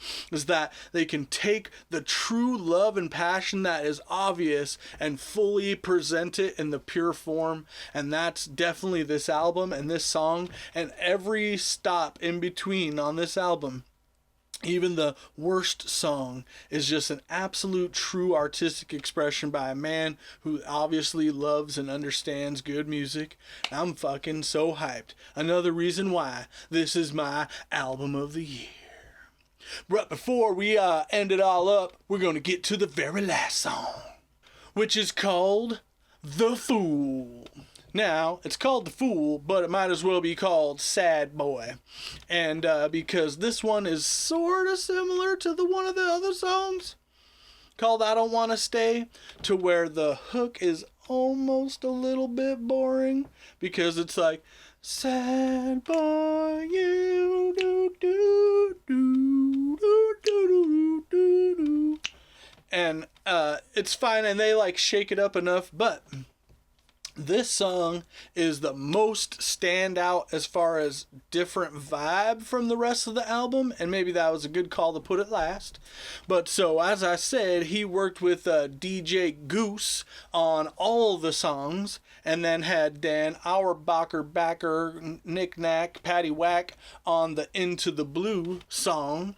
And then on this song, he actually recorded it with Coal Mine Records. I don't know. Are they the same fools? I don't know. But Cold Diamond and Mink, which have been a big, huge player. I think their main thing is actually Big Crown Records, which they have a lot of fools like Lee Fields, Charlie Bradley, and whatever, sure. And Bobby Arroza, which we shall be getting to on this channel as well. But they have that very distinct sound. Kind of the sound I was explaining earlier. Like when you imagine the last song playing at the prom in Back to the Future in the 50s, where it's that last slow dance and it's soft and sweet and smooth and just really overall the best adjective is dreamy. They do dreamy music, like from the late 50s dream. And again, that's like the vibe of this shirt and whatnot. You know what I'm saying? Just for that. And Bobby Arroza's style is not necessarily like one note, but it's very consistent all the way through. versus Aaron Frazer, as I was saying, the dynamic of different ages and eras and styles and decades and whatnot. But this song almost definitely sounds like it was like coulda, shoulda, woulda, might have been a Bobby Rosa song. And so on the song, The Fool, it's the production style is definitely different too. The Cold Diamond and Mink, by the way, which is a band, and their instrumental versions of the albums that they produce and work on with various different artists, I think probably sell just as well as the actual artist who they made the music for. The instrumental versions are just as dope because they are a very, very technically proficient, creatively lushful, awesome, interesting, super throwback, retro soul renaissance type of band. And even in their production style with this one, it feels like it's designed for the vocals to sit back a little bit farther in the mix, to where they almost treat the vocalist as a separate instrument that's just a part of the mix, not necessarily the out front lead singer standing in the front of the stage type of guy. He's more of a blend. And not to go too much off of Bobby Rosa, but that's kind of the perfect spot for him, because he's kind of a shy, quieter, smoother, like he never goes above, his voice has like a very low threshold for decibels that he can go to. And Aaron doesn't necessarily have that, but this song is treated as like not to go above a certain level. And it's a kind of a song about, again, like this too shall pass. It's like, yeah, my heart's broken and I got screwed and I'm hurt and I'm like flat on my ass right now, but I'm going to keep on giving it another go. I'm not going to give up. I'm not going to say the world's over. I'm going to try to be optimistic as I can and try to move on from all this and see what the next thing in life has in store. Because it's like, here I am in heartbreak land. I'm familiar. I'll get through this.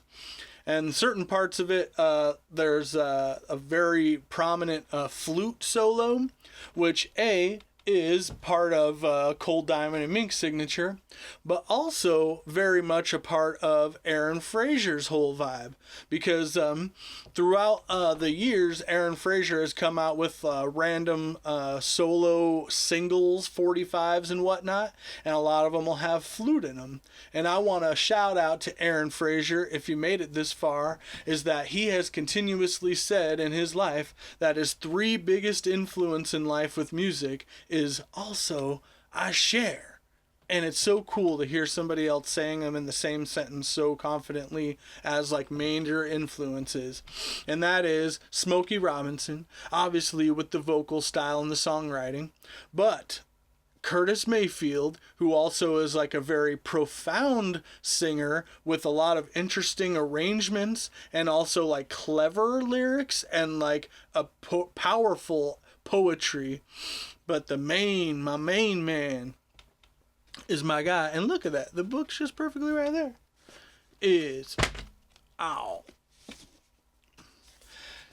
My main man, Gil Scott-Heron. Now, if you didn't know, Gil Scott-Heron, you need to fucking know. And we're going to talk about him too. But I just been having a hard time deciding which album I should cover on the Ninja Black Talk Some Shit, because he has such an amazing and extensive discography. Do I want to go all the way to the very end so I could tell the whole story? Or do I want to go somewhere in the middle so I could just fill the whole video up with anecdotes? I'm not sure. What do you think? But this tattoo right here, if I could let you know, is one of Gil Scott-Heron's album covers off the album Spirits, which according to him, this whole red squiggly deal is apparently the shape of sound. That's what jazz looks like. And I don't know, what do you think? Is it fresh? So Gil Scott-Heron's my motherfucking dude, and you could definitely hear a lot of that influence, not only in Aaron Frazer's, but especially in this song, which is The Fool, because Gil Scott-Heron spent most of, if not at least the first half of his career with his player homie Brian Jackson as the producer, who is a phenomenal flute type of fiddler and always has some fresh flute going on, and he's got it going on this one. And the song is littered with little background side effects like they're hanging out at a beach just staring at the into the blueness of the Pacific Ocean, of unlimited open terrain and territory and opportunities that lie in wait for Aaron Frazer. And even though this album's been out for about 6 months, Durand Jones and the Indications does have a early tour scheduled for 2025 in Australia and in Europe. And if it's anything like last time, when the first Aaron Frazer album came out, he immediately got to work on the next Durand Jones and the Indications album. So if the past and history is any indication, we should be expecting that in the next couple of months. It is just about to be Christmas here in 2024. I hope you have a fresh Christmas and a happy new year, and hopefully we get that new Durand Jones album very, very soon, because I'm hyped for it. Are you? I don't know. One last thing I want to add is that I'm glad I got to do this before the end of the year, because this year's Spotify Wrapped let me know that I'm actually Aaron Frazer's biggest fan in the whole fucking Spotify world, and this was my most played albums with my most played songs. So what do you think about that? I'm recommending it. I hope you peep it. I hope you enjoy it. I'll throw in some links down below if you want to explore the Aaron Frazer rabbit hole and get into some more good jams. This has been Ninja Black talking some shit, and I'ma peep y'all fools on the next joint. Know what I'm saying? Yeah. Ninja Black, never gone for too long. Here to tell you all about some fly-ass songs. Aaron Frazer, for now or for later. Going solo, no time for the haters. Ninja Black, going back into the blue. That's what he do. Talking shit, it's about to get lit with Ninja Black. Ooh, with Ninja Black.